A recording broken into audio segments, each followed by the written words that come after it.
você, né? Que limpar pra você. Ainda mais que você vai pregar, mas vai falar de. Amém. Graça e paz, igreja. Amém? Aí tá assim, tem que limpar. Eu falei assim, hoje eu vou citar você lá.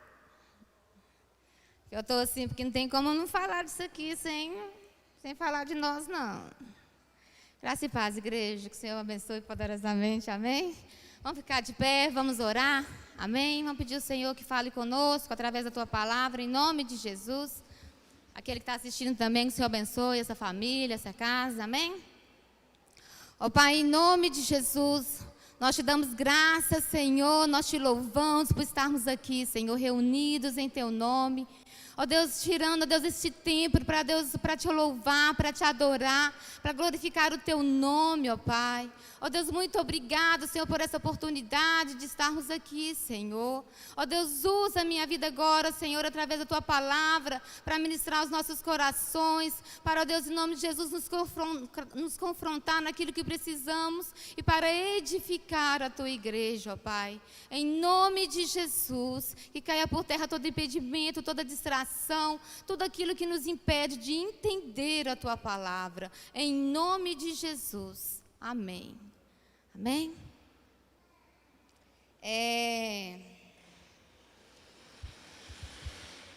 O tema que eu vou falar, que o Senhor me deu, se chama Uma Igreja Feminista. E aí não tem como falar de feminista, né? O que seria isso, se não falar dessa questão de gênero também, de mulher e homem. Por isso que eu falei, não tem como eu falar de mulher, né, se eu não conhecesse o homem, né? Então não tem como o Senhor me ensinou muito através do meu relacionamento com o meu marido, com o meu casamento, não tem como, amém? E eu gostaria que você abrisse a Bíblia em Efésios 5, 22 a 33, amém? Efésios 5, 22 a 33.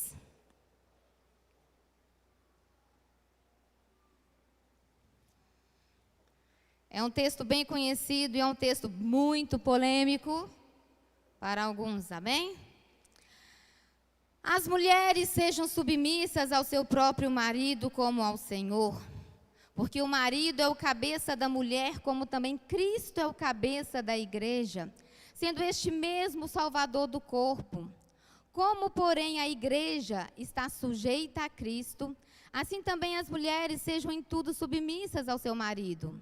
Maridos, amai vossa mulher, como também Cristo amou a igreja, e a si mesmo se entregou por ela, para que a santificasse, tendo-a purificado por meio da lavagem de água pela palavra, para apresentar a si mesmo igreja gloriosa, sem mácula, nem ruga, nem coisa semelhante, porém santa e sem defeito.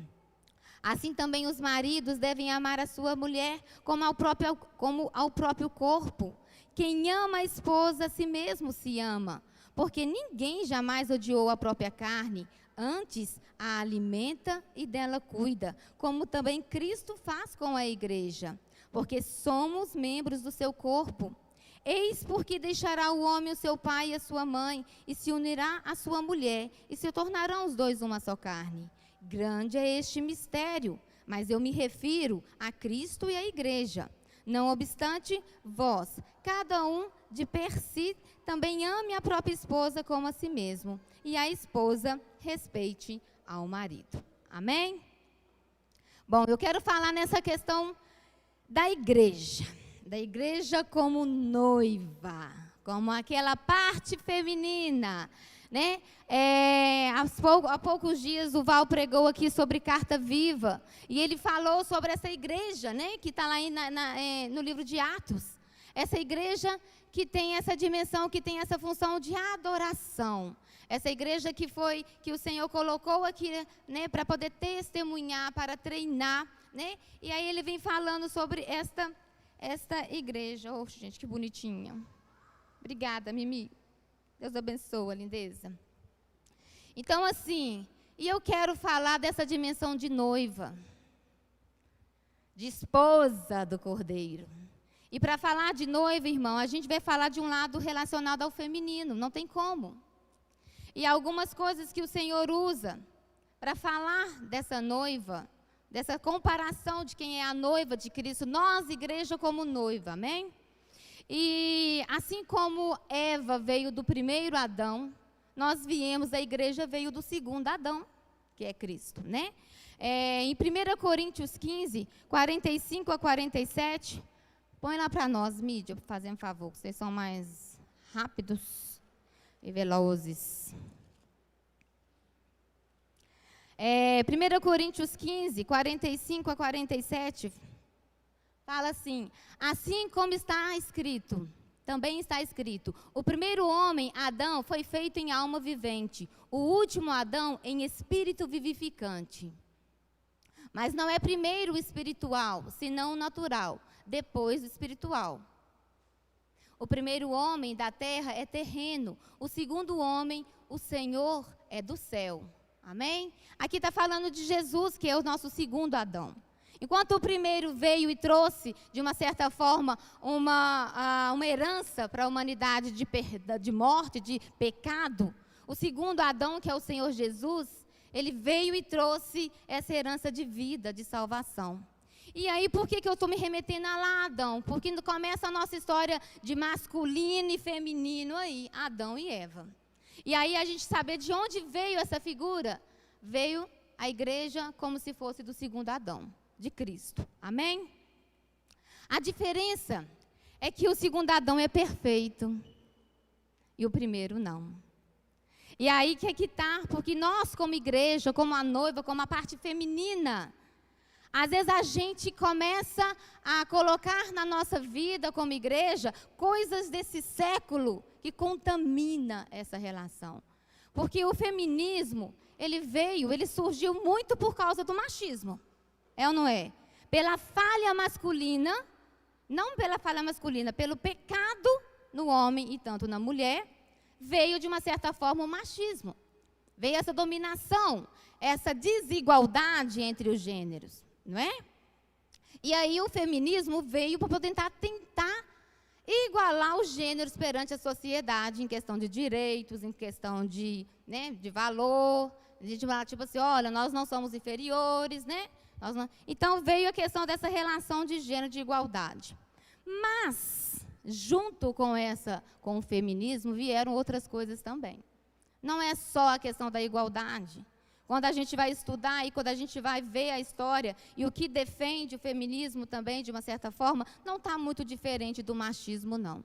Tá? São bem parecidos, na verdade. Por quê? Porque, na verdade, o pecado distorceu a nossa imagem de homem e de mulher. Então, numa tentativa de buscar a igualdade entre os gêneros, trouxe grande conquista socialmente para a mulher? Trouxe. Mas trouxe também pecados junto com essa visão errada. Amém? E aí eu quero falar alguns pontos que o feminismo aborda e que às vezes nós, como igreja, também, sem querer, na verdade, de uma forma que a gente não sabe como, mas a gente já vai incorporando no nosso meio de viver como igreja. Amém? Bom, mas antes de eu falar desses pontos que o Senhor tocou na minha vida, eu quero falar uma coisa, um pouquinho sobre a questão de ser homem e ser mulher. Irmão, às vezes as pessoas usam e falam que a Bíblia é machista, que a Bíblia foi escrita por homens e que muitos falam que a Bíblia, de uma certa forma, ela favorece o machismo. Quem fala isso não conhece a Bíblia, não conhece Deus, não conhece Jesus. Porque quando você vai estudar a Bíblia e fala desse amor, a Bíblia fala lá em Gênesis que Deus criou homem e mulher à imagem dele. Deus nos criou perante ele iguais. Nós somos a imagem e semelhança do Senhor. Então, perante Deus, nós temos o mesmo valor. Mas o que distorceu a nossa imagem foi a questão da desobediência, do se afastar de Deus. Nós perdemos a nossa referência. E ao perder essa referência, nós perdemos também a nossa identidade. É o que nós trabalhamos com os nossos juniores, identidade. Você tem uma identidade em Cristo. E aí nós precisamos saber também qual que é a minha identidade como homem, qual é a minha identidade como mulher perante o Senhor. Nós temos papéis, nós temos funções, nós temos diferenças. E nós não somos menos, né, menos valorosos do que um outro. Ninguém tem mais valor ou menos perante nós. Somos diferentes e o Senhor criou essas diferenças para um complementar o outro. Amém? E às vezes o Senhor, só que essa questão de gênero, ela é muito ensinada culturalmente. Então, assim, homem, ser mulher, você ensina no dia a dia. A cultura te ensina o que é ser homem. O nosso século nos ensina o que é ser homem, o que é ser mulher. E às vezes a gente quer passar por uma responsabilidade, né? Houve um tempo que a gente estava discutindo muito sobre a questão de ideologia de gênero, o que é ser homem, o que é ser mulher. E aí, o que o Senhor vem falando? Quem tem que ensinar o que é ser homem, o que é ser mulher, irmão? Somos nós dentro de casa. Não é escola, não é governo. Eles vão tentar, sim, ensinar alguma coisa para os seus filhos. E para nós também. Mas o Senhor, Ele escolhe o nosso, né? Ele escolhe o nosso gênero desde o nascimento. Mas nós precisamos aprender. E culturalmente nós vamos aprendendo. É ensinado para a gente como é que uma menina se porta, como um menino se porta. Nós aprendemos através do modelo, da experiência, das vivências, o que é ser homem, o que é ser mulher. E muita coisa está distorcida, muita coisa está fora, porque nós esquecemos de ensinar o que é ser um homem de Deus e o que é ser uma mulher de Deus. Porque às vezes a gente só quer falar, ó, menino usa azul e menina usa rosa. Se fosse tão simples assim, né? Mas não é. Não é isso. Então a gente precisa falar perante Deus o que é ser um homem de Deus. O que é ser uma mulher de Deus? Por que o Senhor te fez assim? Então a gente precisa trabalhar isso dentro de casa, através do exemplo, através das vivências. Se você é um homem, né, que não respeita a sua mulher, que trata ela com falta de respeito, se você é machista, se você é violento, se você, o seu filho vai aprender o que é ser homem desse jeito. Mulherengo. Ele vai aprender, ele vai falar, isso é ser homem. Aí ele pode escolher, eu posso ser igual ele, ou eu posso ser igual um outro. Da mesma forma, uma mulher, se você é uma mulher briguenta, uma mulher respondona, uma mulher rixosa, uma mulher também que fala muito mal de homem, a sua filha vai aprender o que é ser uma mulher. Não tem como, irmão. E nós aprendemos, se nós não aprendemos dentro de casa, nós vamos aprender na rua. Nós vamos aprender nas mídias, nós vamos aprender em todos os lugares. E aí a gente esquece como igreja o que é ensinar a ser um homem e uma mulher perante o Senhor. Então, às vezes, a responsabilidade, ela precisa ser nossa mesma, e a gente assumir esse papel. Quem eu sou, né? Quando a minha filha olha para mim, que mulher que ela vê? Ela precisa ver uma mulher de Deus. Quando meu filho olha para o meu marido, ele precisa saber o que é um homem de Deus. Ele precisa ter essa referência. Amém? E aí eu quero abordar 4 aspectos feministas, que às vezes sem querer a gente fala, né, que sem querer a gente não observa e a gente está agindo como tal. Amém? O primeiro aspecto é empoderamento feminino versus submissão ao noivo. Ai, né, as mulheres agora estão poderosas, né? As mulheres estão tomando a sociedade, as mulheres agora estão estudando mais, as mulheres agora estão podendo, né? De uma certa forma surgiu esse nome, empoderamento feminino. As mulheres estão com poder agora. Porque elas conquistaram várias coisas, várias sociedades. Glória a Deus por muita coisa. Mas, ao mesmo tempo, a gente fala sobre submissão ao noivo. E aí, essa palavra submissão, meu Deus, como ela dói, né?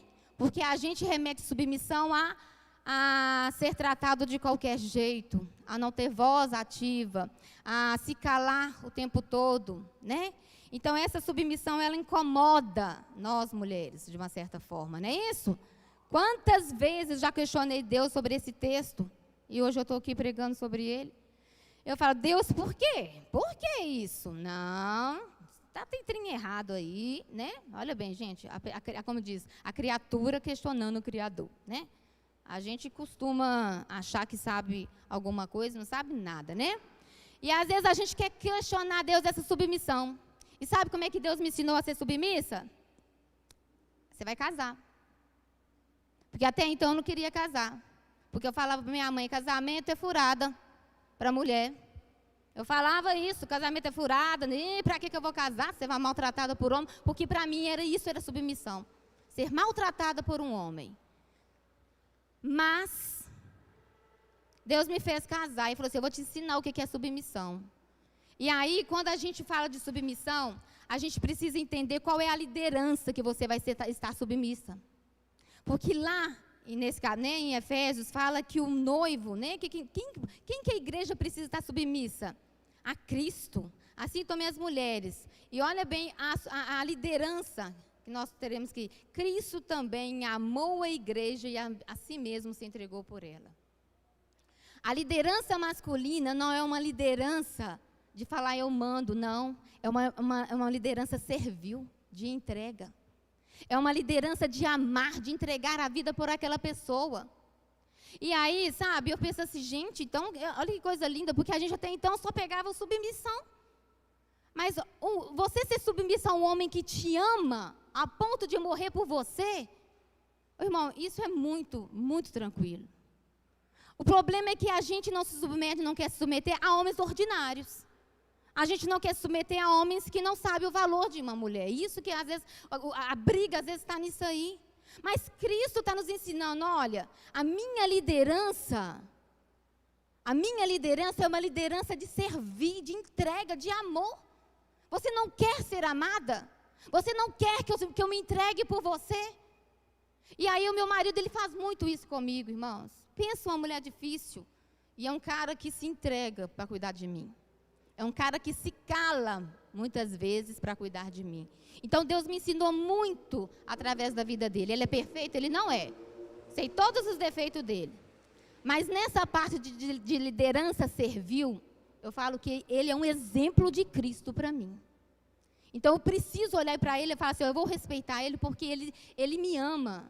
E o que ele faz por mim é para cuidar de mim. Amém? Então, olha bem, entender essa liderança, né, é concordar e honrar com essa liderança. E aí, como igreja, às vezes a gente não quer ser submissa a Cristo. Aí a igreja se torna, às vezes, uma igreja que não quer ouvir o noivo. É uma igreja que não quer estar debaixo da condição dele. Cristo veio, se entregou por nós, mas às vezes uma igreja que quer ser maior do que o nome de Cristo. Às vezes ela zela mais pelo nome de uma placa, de uma igreja, de ministério, não sei o que, às vezes, e a gente às vezes deixa de falar de quem que é o nosso Senhor. E às vezes a gente prega mais a igreja, aquela igreja muito boa, uma igreja maravilhosa, funciona tudo bem. Está aí Cristo, está nela? Tem que estar. Amém? Coloca para mim Efésios 1, de 15 a 23. Efésios 1, de 15 a 23.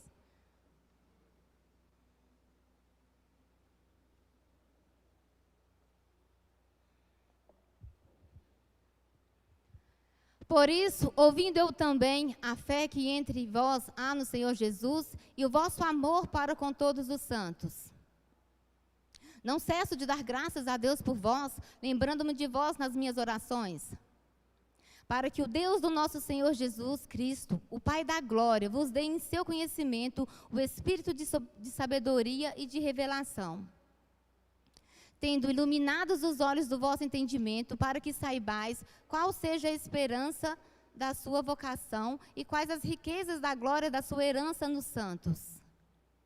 E qual a sobreexcelente grandeza do seu poder sobre nós, os que cremos, segundo a operação da força do seu poder, que manifestou em Cristo, ressuscitando-o dentre os mortos e pondo-o à sua direita nos céus, acima de todo principado, e poder, e potestade, e domínio, e de todo nome que se nomeia, não só neste século, mas também no vindouro. E sujeitou todas as coisas a seus pés, e sobre todas as coisas o constituiu como cabeça da igreja, que é o seu corpo, a plenitude daquele que cumpre tudo em todos. Amém? Aqui fala de Cristo, né? Ele é o nosso cabeça como igreja. Não tem como nós sermos igreja se a gente não submete à vontade dele. Não tem como nós sermos igreja se a gente não honra essa liderança do Senhor. Amém? Então, ele é o cabeça. Nós conheceremos a sua vontade pela palavra, pela oração, pelo nosso relacionamento com ele. Mas nós precisamos nos submeter à sua vontade. Amém? Então, não é uma igreja empoderada. Não é igreja, não, é uma igreja submissa a Cristo. Amém? O segundo ponto que o Senhor me colocou, que tem muito a ver também com a questão da igreja, é santidade versus imoralidade. Uma das bandeiras defendidas pelo feminismo é também buscar a questão da liberdade sexual. Eu quero ter os mesmos direitos que os homens. Se os homens podem ficar com várias mulheres, eu também posso. Só que o seguinte, irmão, ao buscar direitos iguais, buscamos também pecados iguais. Porque a santidade, ela não é só para a mulher, ela é para o homem também. Não é isso? Em 1 Coríntios fala, né, que o nosso corpo pertence ao Senhor. E aí fala dessa questão também, em Coríntios 6, fala sobre essa questão dessa contaminação. A igreja é o corpo de Cristo. E também precisa haver santidade nesse corpo. E a santidade, às vezes os nossos jovens são criados que o homem pode ter várias parceiras. E a mulher precisa ser fiel. Mentira. Não é isso que o Senhor prega. A santidade é para homem e para mulher. E os nossos jovens, os nossos meninos, os nossos rapazes precisam aprender, e as nossas moças precisam aprender que santidade é ser fiel, primeiramente ao Senhor, e após o casamento, ao seu cônjuge, ao seu esposo ou à sua esposa. Amém?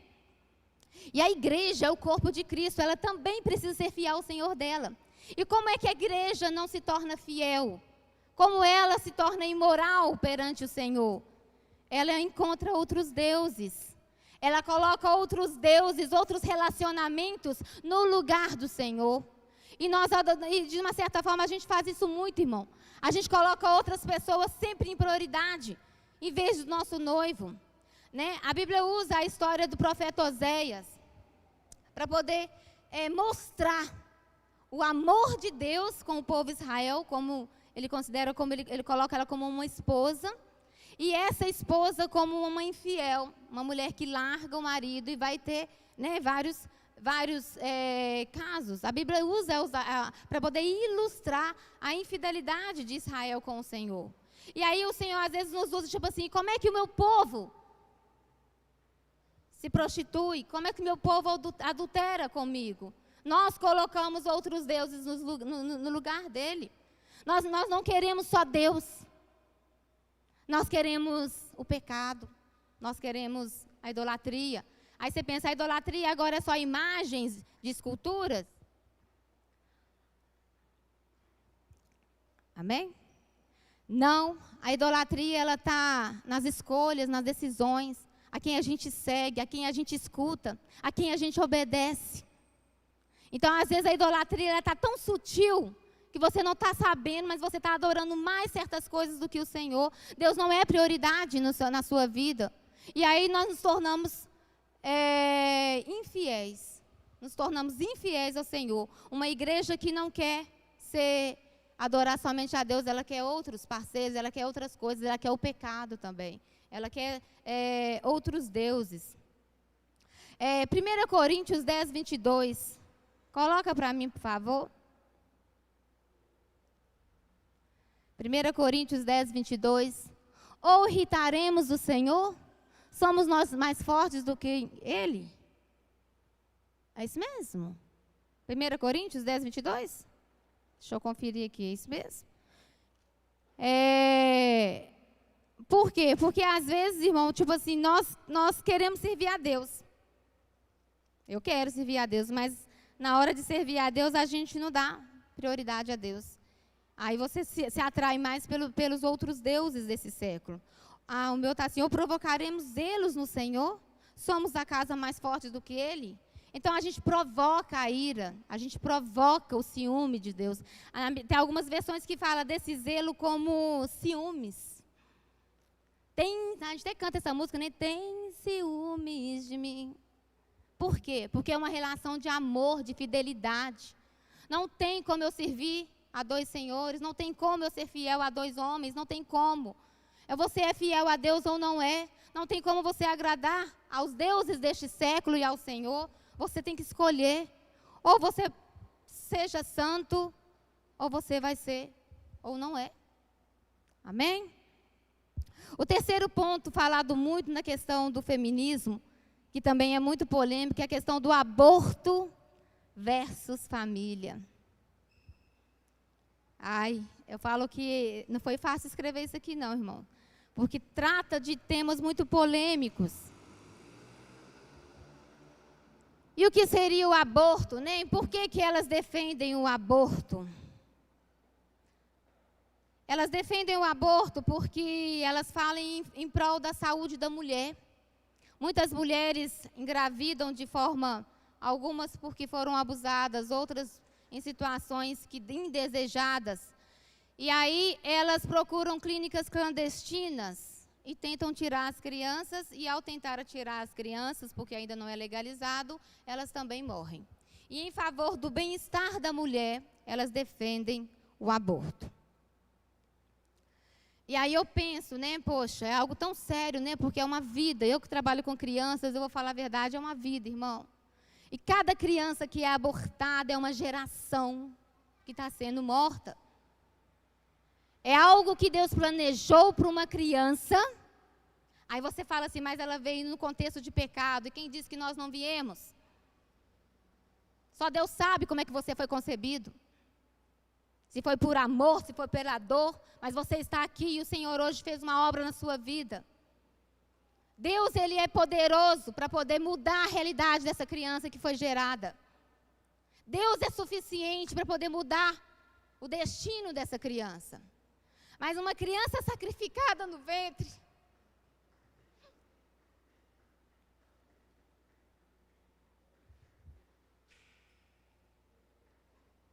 é uma oferta a Satanás.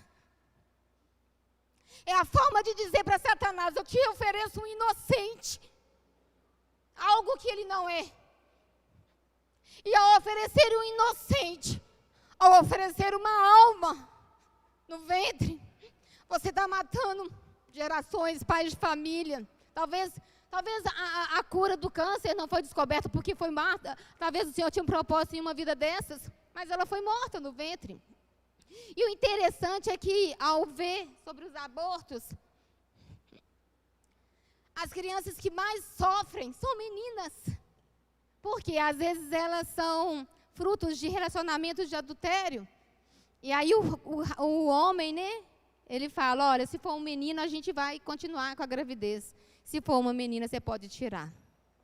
Até nisso, a coisa é muito triste. E aí eu falo assim, e o Senhor sempre abominou o sacrifício de crianças. Em Deuteronômio 18, 10, em Deuteronômio 12, 31, coloca para mim o 12, 31.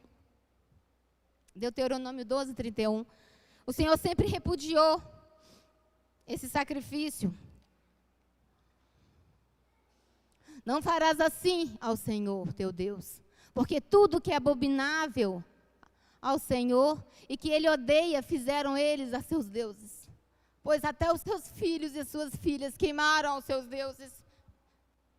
E aí, às vezes, a gente pensa assim, mas ela não tem um coração, ela não está formada. Aí vem aquelas discussões, oh, irmão, a vida e a morte estão perante o Senhor. Nós não temos o poder de gerar vida. É Ele que tem. E se Ele permitiu, é Ele que pode tirar. Amém? Então, assim, essa questão do aborto é uma igreja que não ama almas. É uma igreja também que aborta vidas. São pessoas que é uma igreja que não está nem se importando se a pessoa está sendo gerada, se está tendo conversão, se vidas estão nascendo aqui dentro.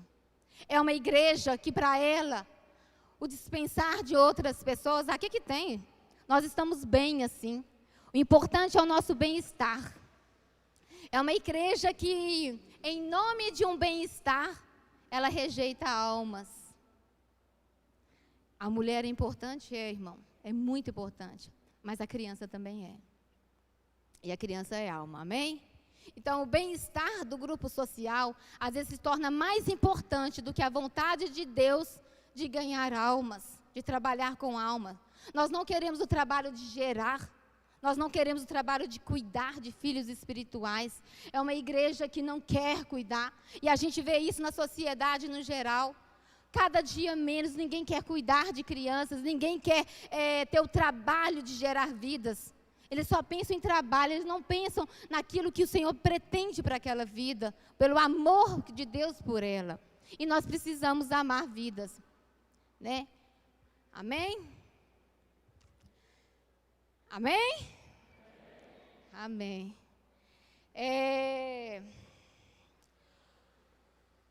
Esse é o terceiro, não é isso?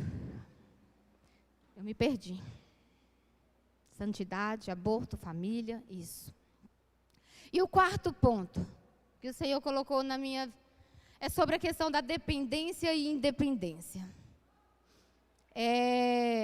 Hoje, nós, às vezes, nós somos influenciados pelo feminismo, não tem como, então a gente já coloca na cabeça das nossas filhas, das nossas mulheres, fala assim, você precisa ser independente dos homens.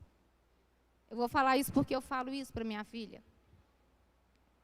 Porque eu penso assim, vai que ela arruma um homem ordinário.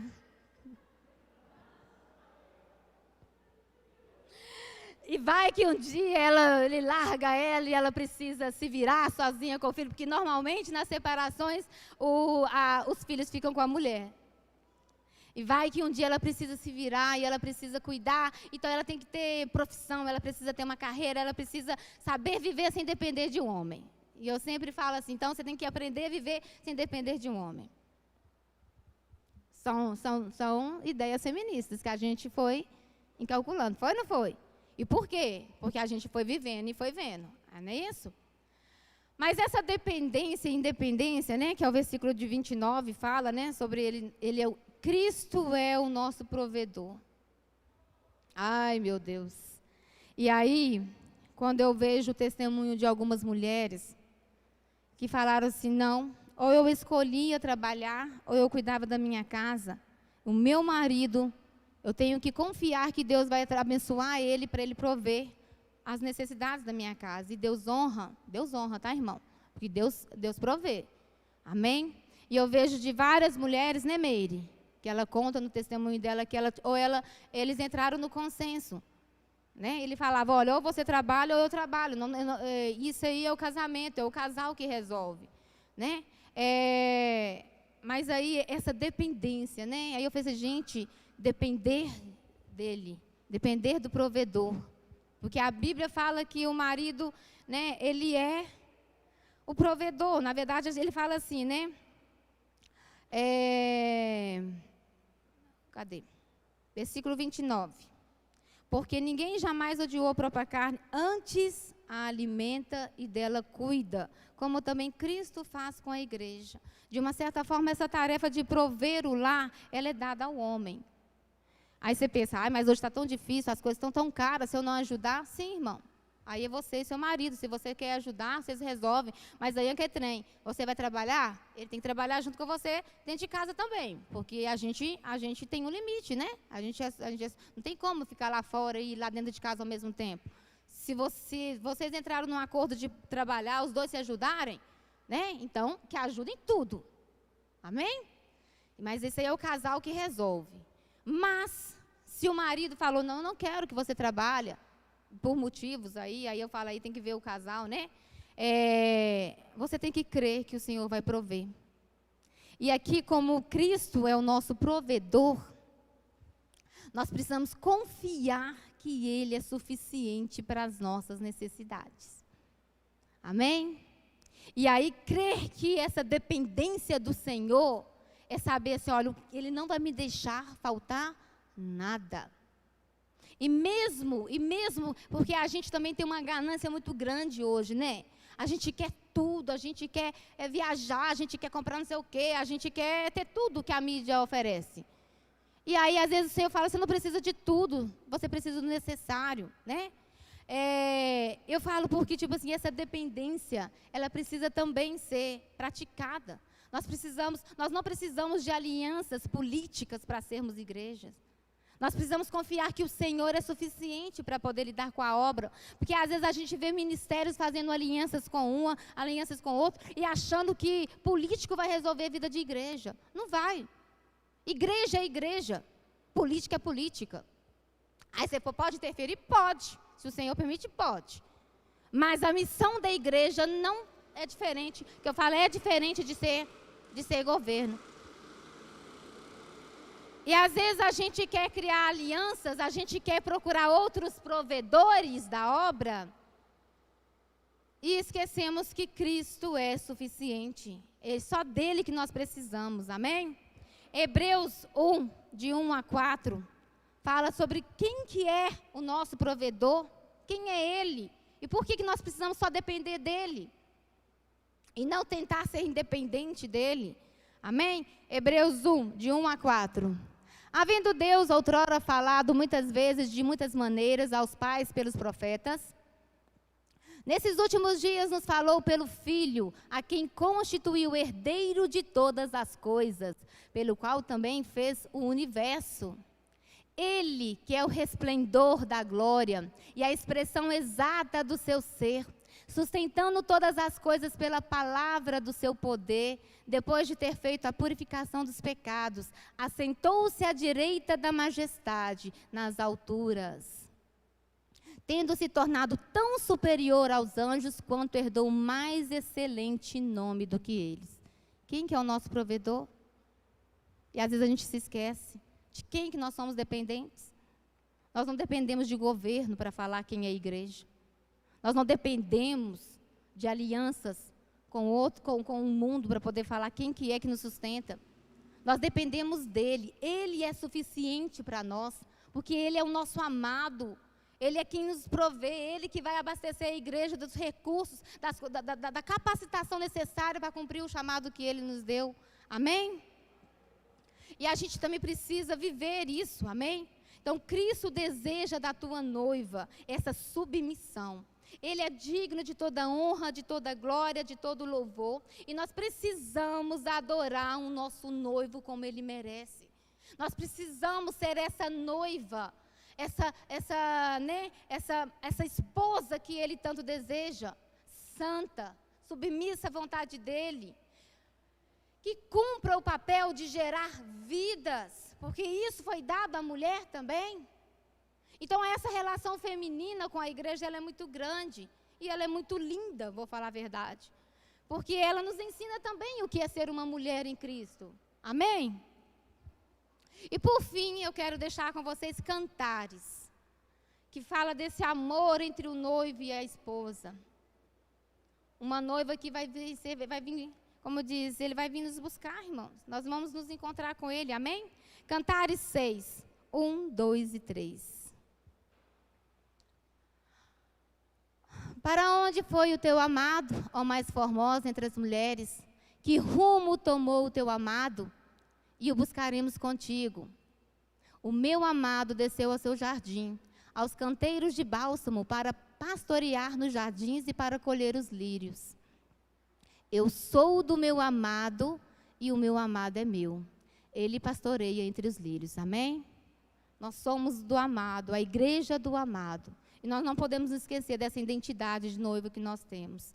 E como nós podemos também fugir das coisas que o mundo tenta distorcer de como igreja. Amém? Onde está o teu amado? Está contigo? Você tem sido submisso a ele? É preciso aprender, não é? Amém? Vamos ficar de pé?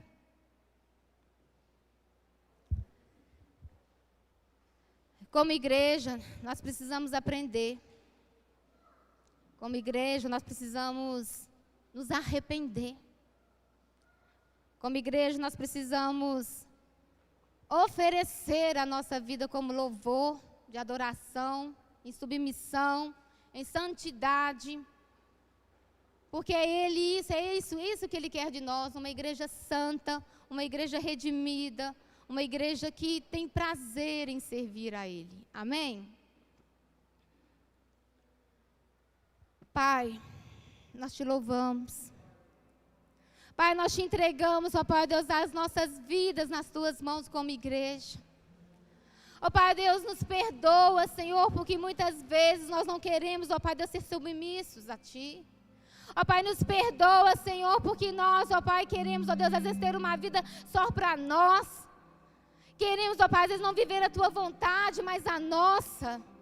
Pai, perdoa o Teu povo, perdoa a Tua igreja, e nos purifica, e nos santifica nessa noite. Pai, queremos, ó Pai, em nome de Jesus, te adorar, te louvar como igreja, como esposa. Oh, Pai, que o Senhor, ó Pai, em nome de Jesus, seja o amado das nossas almas todos os dias. Que a nossa devoção, que a nossa admiração, que o nosso amor, que a nossa adoração seja dada ao Senhor, que é suficiente. Ó Pai, nós te louvamos e pedimos ao Senhor, nos ensina, Pai, a amar como o Senhor nos ama. Nos ensina, Senhor Deus, a se entregar como o Senhor Deus se entregou por nós. Em nome de Jesus. Abençoe também, Senhor Deus, a cada família, a cada Deus, a cada marido, a cada esposa, ó Deus, a cada menina, a cada jovem, a cada pai, ó Deus, a cada adolescente, a cada mulher, a cada homem deste lugar. Ó Pai, nos ajuda a restaurar a nossa identidade, ó Pai.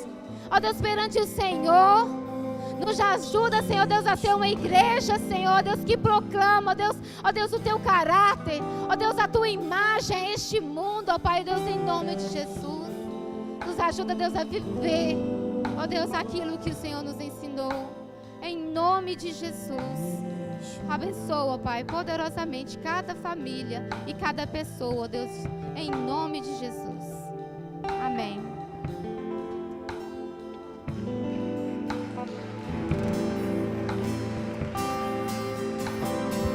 Fé